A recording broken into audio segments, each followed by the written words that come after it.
Bismillahirrahmanirrahim. Assalamualaikum warahmatullahi wabarakatuh. Bismillah, alhamdulillah, wassalatu wassalamu ala rasulillah Sayyidina Muhammad ibni Abdillah wa ala alihi wa ashabihi wa mawalah. La hawla wa la quwwata illa billah. Qala Allah Ta'ala fi kitabihil karim. A'udzu billahi minasy syaithanir rajim. Bismillahirrahmanirrahim. Syahrul Ramadan alladzi unzila fihil Qur'an hudal linnasi wa bayyinatin min al-ayah. Wa qala aidan dzalikal kitabu la raiba fihi hudal lil muttaqin. Wa qala Rasulullah sallallahu alaihi wasallam man shoma ramadana imanan wa ihtisaban ghufira lahu ma taqaddama min dambih. Para pemirsa kajian Subhanahu wa ta'ala, dialah Dat yang telah menganugerahkan kepada kita nikmat juga berbagai karunia-Nya. Salah satu nikmat atau di antara nikmat yang diberikan oleh Allah Subhanahu wa ta'ala kepada kita tiada lain adalah nikmat iman, nikmat Islam, nikmat diberikan usia serta kesehatan.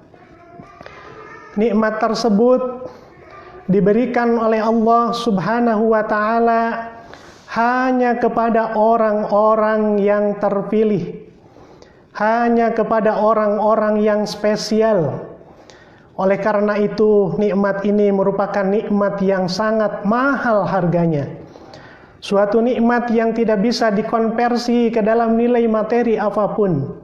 Karena nikmat ini akan membawa keselamatan bagi kita dunia maupun akhirat. Selanjutnya salawat serta salam semoga senantiasa dihaturkan kepada baginda alam Nabi besar Muhammad sallallahu alaihi wasallam, juga kepada keluarganya, para sahabatnya, para tabi'in, tabi'it tabi'in, sampai kepada kita selaku umatnya yang senantiasa turut taat dan patuh mengikuti jejak langkahnya. Oleh karena itu, mudah-mudahan Allah Subhanahu wa ta'ala memberikan kekuatan serta memberikan keistiqomahan kepada kita untuk terus istiqomah, untuk terus mengikuti apa yang beliau contohkan kepada kita semua. Amin ya Allah ya Rabbal Alamin. Para pemirsa Kormaku yang dirahmati Allah Subhanahu wa ta'ala, alhamdulillah kita tengah berada di suatu bulan yang agung nan mulia, serta bulan yang penuh dengan kebarokahan. Lantas kemudian ada suatu pertanyaan, kenapa kemudian bulan ini dikatakan sebagai bulan yang agung, penuh berkah dan penuh dengan kemuliaan? Mari kita simak salah satu hadis yang diriwayatkan oleh Huzaimah an Salman radhiyallahu, dari sahabat Salman radhiyallahu. Qala, berkata sahabat Salman, khatabana Rasulullah sallallahu alaihi wasallam. Rasulullah sallallahu alaihi wasallam memberikan khutbah kepada kita atau kepada kami fi akhir yaumi min Sya'bana, pada akhir bulan Sya'ban. Apa yang kemudian Rasulullah sallallahu alaihi wasallam sampaikan kepada para sahabat dan juga kepada kita? Faqala Rasulullah sallallahu alaihi wasallam berkata, Ya ayyuhan nas, wahai manusia, qad adhallakum syahrun adimun mubarakun, telah dekat kepada kalian atau telah menaungi kepada kalian suatu bulan yang penuh keberkahan, suatu bulan yang agung. Syahrun fihi lailatun khairun min alfi syahrin, bulan yang di dalamnya terdapat suatu malam yang lebih baik daripada 1000 bulan. Syahrun ja'alallahu qiyamahu, syahrun ja'alallahu siyamahu faridatan, di mana di dalamnya Allah menjadikan saum sebagai amalan fardu. Wa qiyama lailihi tatawuan, dan menjadikan qiyamul lail sebagai amalan sunnah. Wa man taqarraba fihi bi khoslatin, barang siapa yang kemudian pada bulan tersebut bertaqarrub kepada Allah Subhanahu wa ta'ala amalan sunnah, kana kaman adda faridatan fima siwa, maka laksana ia melaksanakan amalan fardu di bulan selain bulan Ramadan. Waman ada faridatan, dan barang siapa melaksanakan atau menunaikan kefarduan atau menunaikan kewajiban fihi di bulan Ramadan, karena kaman ada sab'ina faridatan bima siwa, maka laksana dia melaksanakan 70 fardu di luar bulan Ramadan. Wahwa syahrus sobri, dan bulan Ramadan adalah bulan sabar atau bulan kesabaran. Wasobru sawabuhu al jannah, dan kesabaran pahalanya adalah surga. Para pemirsa kormaku yang dirahmati Allah, itulah yang menjadi landasan, yang menjadi dasar kenapa bulan Ramadan ini disebut sebagai bulan yang agung dan mulia, bulan yang penuh dengan keberkahan, di mana Allah Subhanahu wa ta'ala telah mewajibkan kepada kita untuk melaksanakan ibadah saum di bulan Ramadan. Dan apabila melakukan amalan-amalan di bulan Ramadan ini, maka Allah Subhanahu wa ta'ala melipat gandakan pahalanya kepada orang yang mengamalkannya, sebagaimana hadis yang tadi telah disampaikan. Para pemirsa kajian online Ramadan Khairu Ummah yang dirahmati Allah Subhanahu wa ta'ala, yang pertama, Allah Subhanahu wa ta'ala mewajibkan kepada kita orang-orang yang beriman untuk melaksanakan ibadah saum di bulan Ramadan, di mana Allah Subhanahu wa ta'ala menegaskan di dalam Al-Qur'an surat Al-Baqarah ayat 183, A'udzu billahi minasyaitonir rajim. Bismillahirrahmanirrahim. Ya ayyuhalladzina amanu kutiba alaikumus syiyam kama kutiba alal ladzina min qablikum la'allakum tattaqun. Wahai orang-orang yang beriman, kutiba, telah diwajibkan, furido. Di dalam tafsir Jalalain dinyatakan kutiba bimakna furido, difardukan kepada kalian berpuasa, sebagaimana Allah Subhanahu wa ta'ala telah mewajibkan kepada orang-orang sebelum kalian. Siapakah yang dimaksud dengan orang-orang sebelum kalian di sini?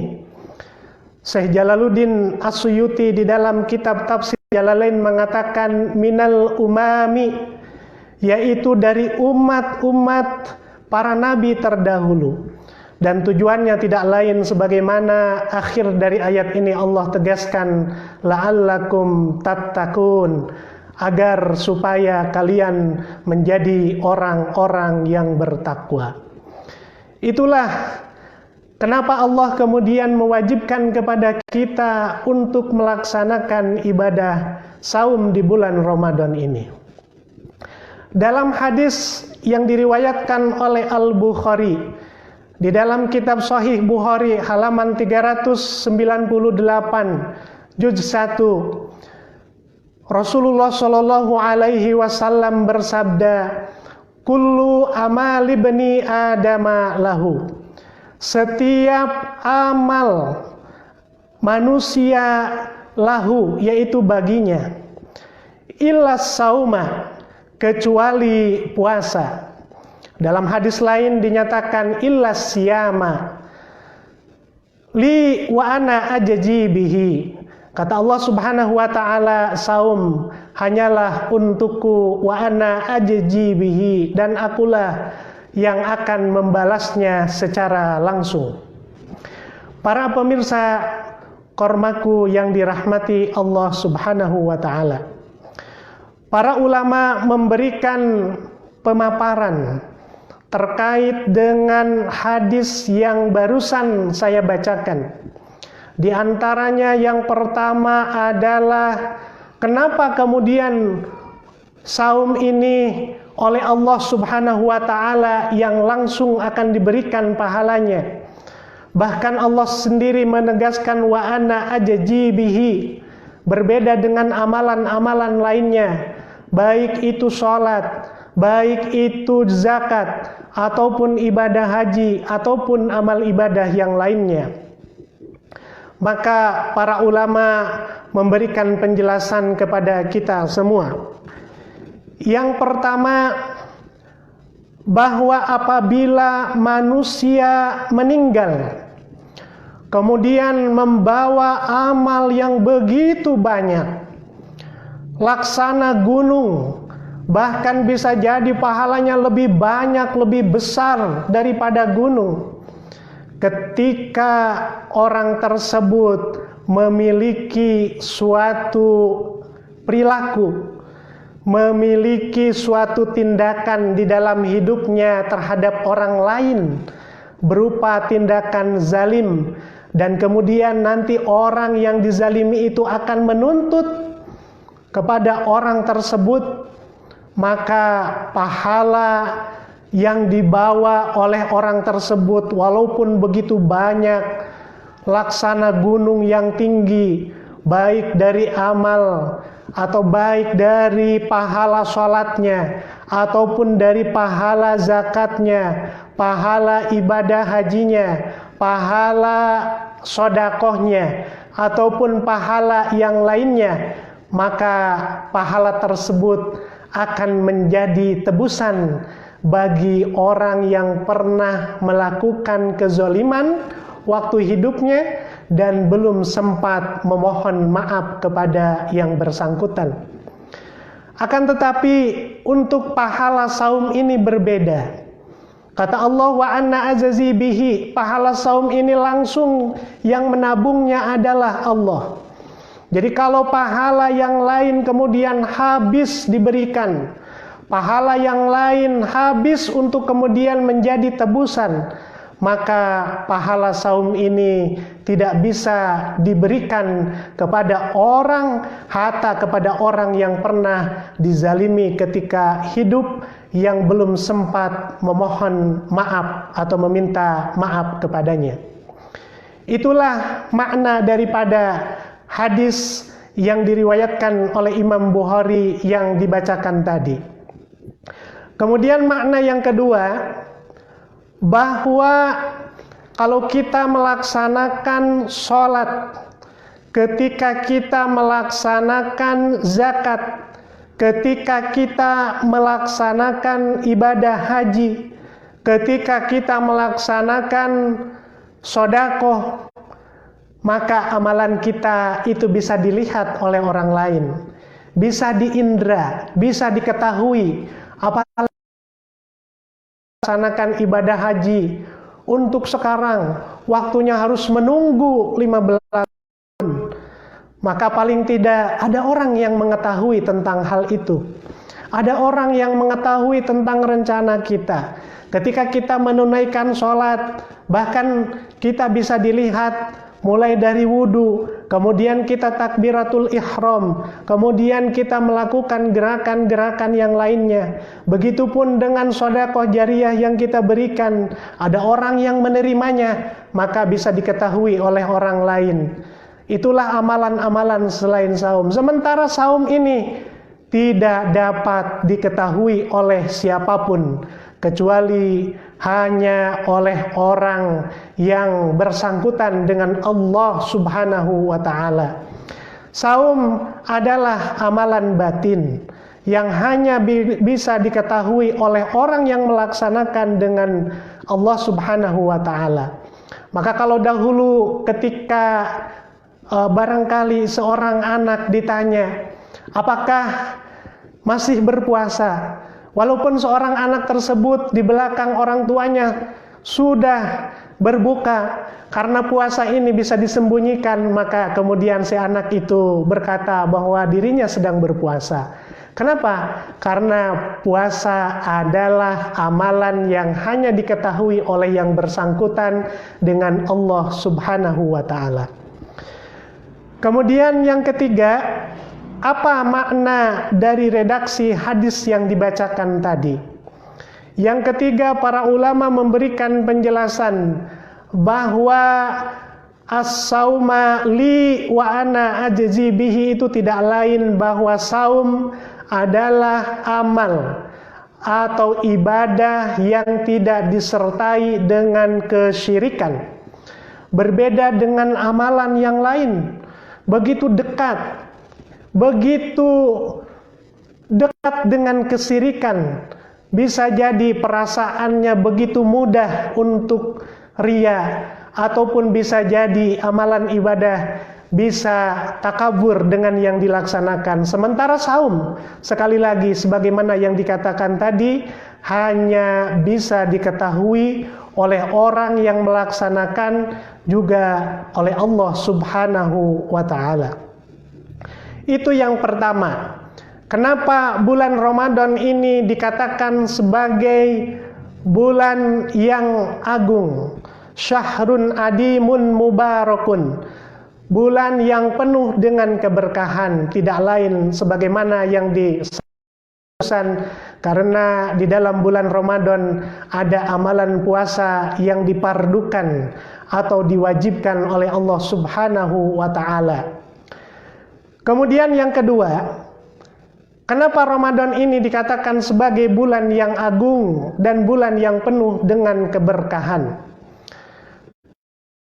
Di bulan Ramadan ini Allah Subhanahu wa ta'ala telah menurunkan sesuatu yang agung kepada kita, telah menurunkan sesuatu atau tamu yang mulia kepada kita. Tidak lain adalah Al-Quran. Al-Quran adalah mukjizat Rasulullah Shallallahu Alaihi Wasallam yang fungsinya tidak lain adalah sebagai petunjuk. Sebagaimana Allah Subhanahu wa ta'ala menegaskan di dalam Al-Quran surat Al-Baqarah ayat 185, A'udzu billahi minasyaitonir rajim. Bismillahirrahmanirrahim. Syahrul Ramadan alladzi unzila fihil Qur'an hudal linnasi wa bayyinatin minal huda wal furqan. Untuk itu mari kita telaah dari kitab Tafsir Jalalain yang ditulis oleh dua imam besar, yaitu Imam Jalaluddin Al-Mahali dan Imam Jalaluddin As-Suyuti. Syahrul Ramadan alladzi unzila fihil Qur'an. Bulan Ramadan adalah bulan yang di dalamnya diturunkan Al-Quran. Kemudian Imam Jalaluddin As-Suyuti memberikan penjelasan minal lauhil mahfudi ilas sama'id dunya fi lailatul qadri. Al-Quran oleh Allah Subhanahu wa ta'ala diturunkan yaitu dari Lauhil Mahfud kepada langit dunia pada malam kemuliaan atau yang kita kenal dengan Lailatul Qadar. Senada dengan hal tersebut, apa yang disampaikan oleh guru daripada Imam Jalaluddin As-Suyuti, yaitu Imam Jalaluddin Al-Mahali, memberikan penjelasan ketika menafsirkan surat Al-Qadar. Inna anzalnahu fi lailatul qadr. Sesungguhnya kami menurunkan, sesungguhnya kami anzalna telah menurunkan kami kepada Al-Quran fi lailatul qadri pada malam kemuliaan. Imam Jalaluddin Al-Mahali memiliki pendapat bahwa domir atau kata ganti yang ada di dalam ayat tersebut itu tidak lain adalah Al-Quran, atau yang ada di dalam ayat inna anzalnahu fi lailatul qadri itu tidak lain adalah Al-Quran. Kemudian di dalam kitab Hasyiah Shawi ala Tafsiril Jalalain yang ditulis oleh Imam Ahmad As-Shawi, beliau memberikan penjelasan kepada kita semua. Di dalam mukadimahnya beliau mengatakan, wa'lam annal qur'ana nazzala lailatal qadri. Ketahuilah oleh kamu bahwa Al-Qur'an diturunkan pada malam kemuliaan jumlatan wahidatan, secara total, secara keseluruhan, minal lauhil mahfudi ilas sama'id dunya yuqalu lahu baitul izzah, yaitu dari lauhil mahfud kepada langit dunia yang dinamakan dengan baitul izzah. Nah, itu kenapa kemudian Allah Subhanahu wa ta'ala menjadikan bulan Ramadan ini sebagai bulan yang penuh dengan keberkahan, menjadikan bulan Ramadan ini sebagai bulan yang penuh dengan kemuliaan, karena paling tidak ada beberapa hal yang telah tadi disebutkan. Yang pertama adalah Allah Subhanahu wa ta'ala telah mewajibkan ibadah saum di bulan Ramadan. Kemudian yang kedua, Allah Subhanahu wa ta'ala telah menurunkan Al-Quran pada bulan yang mulia ini. Yang menjadi persoalan hari ini atau bagi kita adalah, atau barangkali ada suatu pertanyaan kepada kita, kenapa kemudian turunnya Al-Quran atau yang seringkali dikenal di masyarakat dengan istilah nuzulul Quran itu selalu diperingati pada umumnya pada tanggal 17 Ramadan. Sebagaimana yang Al-Fakir tadi telah sampaikan, kalau kita simpulkan bahwa Al-Quran itu diturunkan dengan dua tahapan.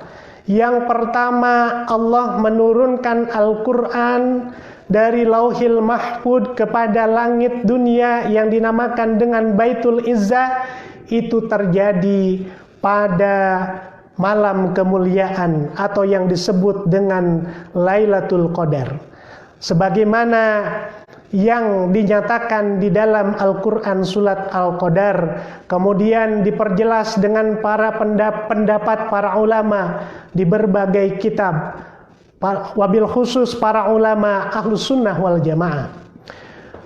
Kemudian kenapa kemudian peringatan turunnya Al-Quran atau yang biasa dikenal dengan nuzulul Quran itu senantiasa diperingati pada tanggal 17 Ramadan?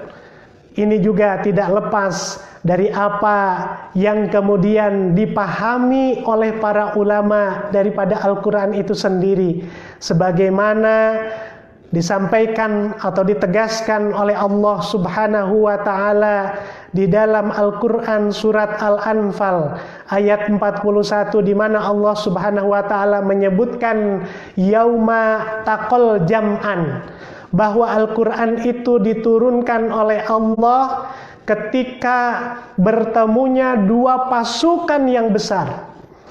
Apa dua pasukan besar yang dimaksud? Tidak lain adalah pasukan kaum muslimin yang melakukan perang Badar beserta kafir Quraisy pada waktu itu yang terjadi pada tanggal 17 Ramadan. Demikian Allah Subhanahu wa taala telah menegaskan kepada kita di dalam surat Al-Anfal ayat 41 yang barusan saya sampaikan dalam penggalannya yauma taqal jam'an. Para pemirsa kajian online Ramadan Khairu Ummah yang dirahmati Allah Subhanahu wa taala dimanapun berada, Allah Subhanahu wa taala kemudian memberikan berlipat-lipat pahala kepada kita apabila kita mau mengamalkan atau apabila kita mau melaksanakan berbagai amal yang ada di bulan Ramadan ini, baik itu tadarus Al-Quran ataupun sholat sunat tarawih ataupun amalan-amalan yang lainnya. Oleh karena itu, mudah-mudahan kita semua sebagai orang yang diberikan kesempatan oleh Allah Subhanahu wa taala, kesempatan usia serta kesehatan, mau kemudian memanfaatkan bulan Ramadan ini dengan amalan-amalan yang akan dibalas oleh Allah Subhanahu wa taala dengan begitu banyak. Karena bulan ini merupakan Allah telah mengobrol pahala kepada kita semua. Oleh karena itu, mudah-mudahan kita diberikan kekuatan, diberikan keistiqomahan, diberikan kesanggupan untuk kemudian dapat menjalankan berbagai amalan, baik itu amalan fardu ataupun amalan sunnah yang lainnya.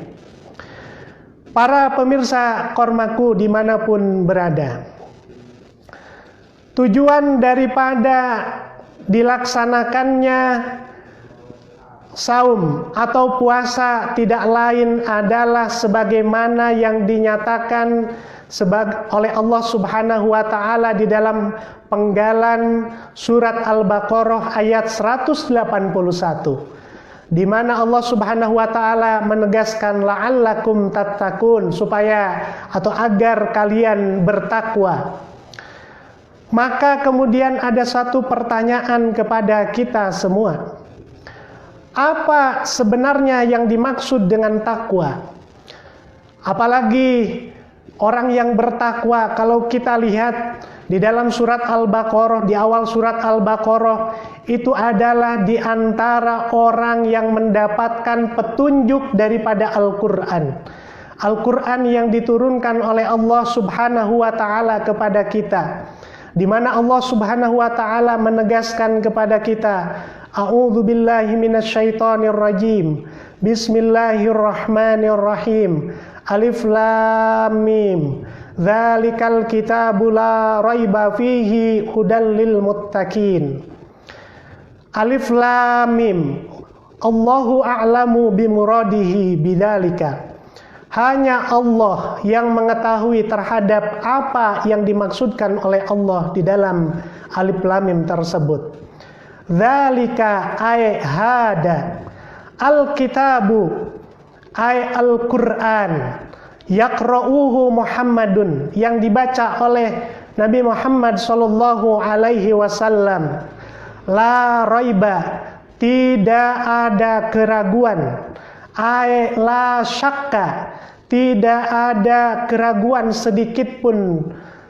Hudan, fungsinya tidak lain adalah sebagai petunjuk. Ay hadin minad dolalah, yakni petunjuk dari kesesatan, lil muttaqin, bagi orang-orang yang bertakwa. Maka pertanyaannya bagi kita sekarang adalah, apa sebenarnya yang disebut dengan ketakwaan itu sendiri? Kita seringkali mengucapkan istilah takwa, suatu istilah yang barangkali sangat mudah untuk kemudian diucapkan, akan tetapi begitu butuh perjuangan untuk mengimplementasikannya. Takwa sebagaimana yang disampaikan oleh Syekh Jalaluddin As-Suyuti di dalam kitab Tafsir Jalalain, beliau mengatakan imtithalu awamirillahi wajtinabu nawahi, bahwa yang dinamakan dengan takwa itu tidak lain adalah menjalankan perintah Allah dan menjauhi larangannya. Itulah yang dinamakan dengan takwa. Dan kita tidak meragukan lagi bahwa ketakwaan merupakan derajat paling tinggi di hadapan Allah Subhanahu wa Ta'ala, derajat yang paling mulia di hadapan Allah Subhanahu wa Ta'ala. Allah Subhanahu wa Ta'ala menegaskan di dalam Al-Qur'an, A'udzu billahi minasyaitonir rajim, Bismillahirrahmanirrahim, Inna akramakum indallahi atqakum. Sesungguhnya yang paling mulia di antara kalian di sisi Allah ialah yang paling bertakwa. Bukan yang lain, bukan yang paling banyak hartanya, bukan yang paling tinggi pangkat dan jabatannya, ataupun yang memiliki status sosial yang betapapun seseorang memiliki harta benda yang melimpah ruah. Kalau kata bahasa Sunda, bro di juru, bro di pantong, alayah di tengah imah. Walaupun rizkinya atau harta bendanya begitu banyak, kalau kemudian harta kekayaannya itu menjadikan dia sombong kepada manusia yang lainnya, atau menjadikan durhaka kepada Allah Subhanahu wa Ta'ala, maka sungguh harta kekayaan yang demikian tidak ada kegunaan barang sedikit pun di hadapan Allah Subhanahu wa Ta'ala. Begitupun dengan pangkat jabatan yang melekat di dalam diri seseorang, apapun jabatannya, apakah dia sebagai seorang RT, apakah dia seorang RW, apakah dia seorang kepala desa, ataukah dia seorang camat, ataukah dia seorang bupati wali kota, atau dia sebagai gubernur, dia sebagai menteri, bahkan sebagai presiden sekalipun, kalau kemudian pangkat dan jabatannya menjadikan dia sombong kepada manusia yang lainnya, bahkan menjadi tangan besi untuk kemudian memukul siapapun yang tidak sependapat dengannya, untuk kemudian membungkam aktivitas dakwah, maka ketahuilah pangkat dan jabatan yang melekat di dalam diri seseorang yang seperti itu tidak ada kegunaan barang sedikit pun di hadapan Allah Subhanahu wa Ta'ala. Kenapa demikian?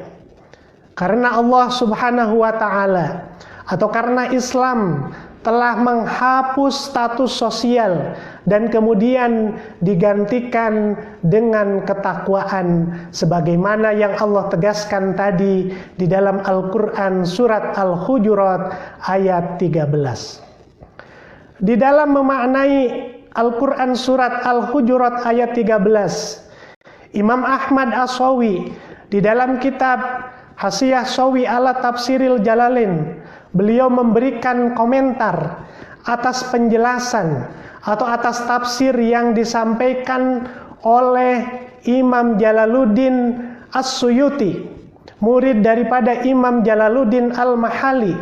Apa kata beliau? Inna akramakum. Dan yang dimaksud dengan firman Allah Subhanahu wa Ta'ala itu tidak lain adalah a'azzakum indallahi aktsarakum taqwa, yakni kata beliau yang paling mulia, yang paling hebat, yang paling keren di sisi Allah tidak lain adalah aktsarukum taqwa, yang paling banyak ketakwaannya, atau dengan ringkasnya ialah orang yang paling bertakwa. Lantas kemudian menjadi suatu pertanyaan susulan bagi kita. Kenapa takwa itu menjadikan seseorang mulia di hadapan Allah Subhanahu wa taala? Maka beliau kemudian melanjutkan penjelasannya, fahiya sababu rib'atil qadri fid dunya wal akhirah. Karena takwa menjadi sebab terangkatnya kemuliaan seseorang di hadapan Allah Subhanahu wa taala, baik di dunia maupun di akhirat kelak. Jadi yang menjadikan manusia itu mulia di hadapan Allah Subhanahu wa taala tidak lain adalah ketakwaan, sebagaimana yang Allah tegaskan di dalam Al-Qur'an surat Al-Hujurat ayat 13. Para pemirsa kajian online Ramadan Khairu Ummah yang dirahmati Allah dimanapun berada. Kemudian di dalam penggalan ayat tadi, Imam Ahmad As-Sawi melanjutkan penjelasannya. Wangdur ila qaulihi atqakum. Coba kemudian kamu perhatikan ta'ala atqakum. Dalam penggalan ayat tersebut Allah Subhanahu wa taala menyatakan bahwa yang paling mulia adalah yang paling bertakwa. Walam yakul aktsarakum malan. Bukan orang yang paling banyak hartanya. Wala jahan.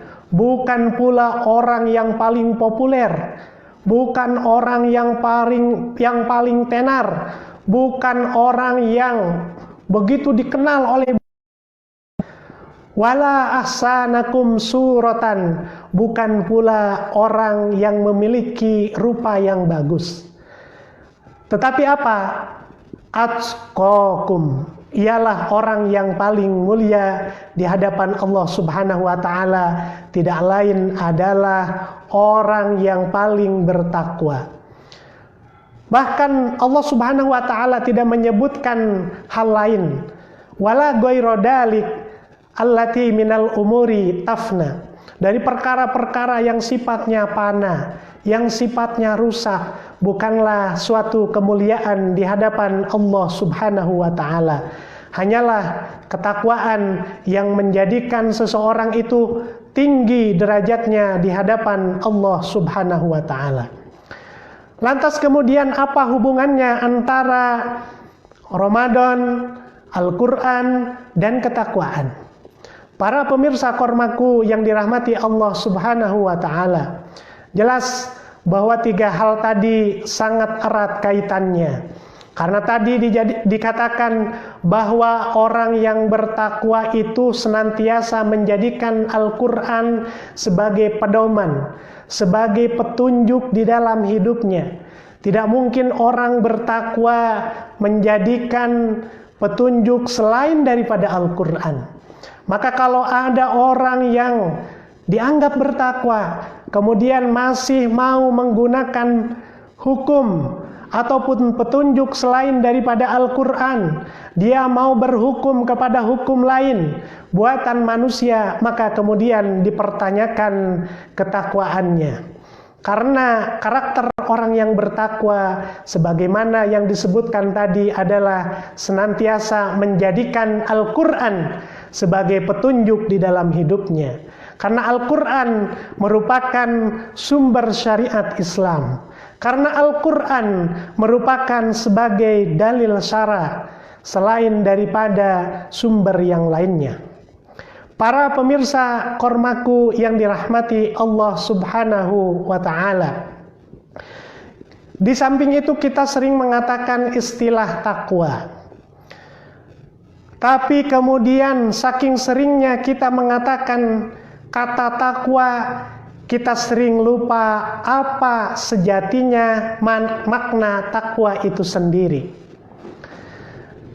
Sayyidina Ali karramallahu wajhah, salah seorang sahabat yang mulia, salah seorang khalifah yang keempat, sahabat Rasulullah Shallallahu Alaihi Wasallam, sekaligus sepupu beliau dan sekaligus sebagai mantu beliau, menyatakan sebagaimana yang dikutip di dalam kitab Manhajus Shawi oleh Al-Alamah Al-Muhaqqiq Al-Habib Zain bin Ibrahim bin Smith, Sayyidina Ali karramallahu wajhah mengatakan kepada kita bahwa yang dinamakan dengan takwa itu paling tidak memiliki 4 pilar. Apa dari keempat pilar tersebut? Yang pertama, bahwa pilar ketakwaan itu tidak lain adalah al-khaufu minal jalil. Bahwa takwa itu akan melahirkan sikap takut kepada Allah yang memiliki sifat jalal. Orang yang bertakwa akan senantiasa berhati-hati di dalam melaksanakan perbuatan. Orang yang bertakwa perbuatannya hanya sementara, hanya untuk kemudian mencari ridho Allah Subhanahu wa ta'ala. Tangan orang yang bertakwa tidak akan digunakan untuk memungut suatu benda yang bukan haknya. Kaki orang yang bertakwa tidak akan dilangkahkan menuju langkah yang salah.